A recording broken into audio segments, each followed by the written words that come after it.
अभी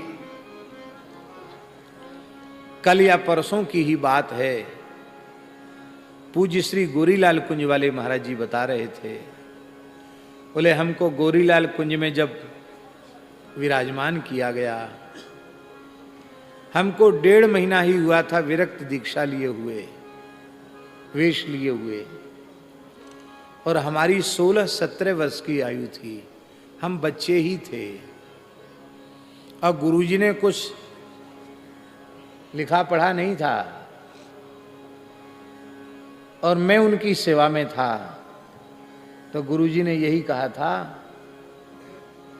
स्थान के सेवकों से 2-4 जो प्रमुख लोग थे उनसे कहा था, और संतों से भी कहा था, अपने विरक्त शिष्यों से, कि ये बालक बहुत सुंदर है और मेरे बाद इसी को बिठाना। तो कहते हैं हमको 16-17 वर्ष की आयु में ही गद्दी पर बिठा दिया गया। हम बच्चे थे, 16-17 वर्ष का कितना बड़ा होता, दाढ़ी मूछ भी नहीं आया हुआ होता।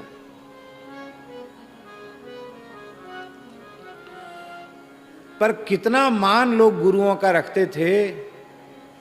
बोले हमसे बड़े बड़े सीनियर, बड़े 25 गुरु भाई थे जो बड़े विरक्त थे, बड़े आयु के थे, पर जब चादर विधि हुई तो सबने लौट कर 3-3 बार साष्टांग किया। इतना ही नहीं, हमारे काका गुरु थे श्री जमुनादास जी महाराज, जो गुरु महाराज के गुरु भाई थे, उन्होंने भी 3 बार लौट कर साष्टांग दंडवत किया।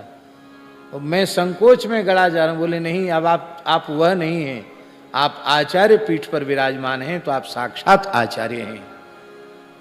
और बोले जीवन में उतने वृद्ध थे हमारे काका गुरुजी, और हमने कहा कि जय जय अधिकारी जी, आप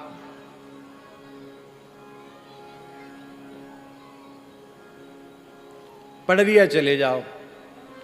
तो सिर झुकाकर कहते जय जय जो आज्ञा। आप अर्जुनपुरा चले जाओ, जय जय जो आज्ञा। ये कभी नहीं कहा कि हमारा वृंदावन क्यों छुड़ा रहे हो, हमको गांव में क्यों भेज रहे हो, हमको कितने दिन में बुला लोगे, ये नहीं कहा। कहते आज ऐसा कोई शिष्य नहीं हो सकता जैसे भी हमारे काका गुरु थे। तो भैया बड़ा छोटे को आज्ञा नहीं देता, बड़ा ही छोटे को आज्ञा देता है, छोटा बड़े को आज्ञा नहीं देता। पर जब छोटे को भी बड़ा बना दिया जाता है, तो बड़े से बड़े भी जब उसको अपने बड़प्पन को उसे दे देते हैं, तब वे कहते भगवान जय जय, आप आज्ञा करें, आपकी आज्ञा हमारे सिर माथे पर है। समझ गए अर्थ नहीं? जगत गुरु का चादर उड़ा दिया भरत जी को, बोले अब आप जगत गुरु, हम तो चेला हो गए हैं, जनक जी कह रहे हैं, इसलिए आप उचित आज्ञा दीजिए।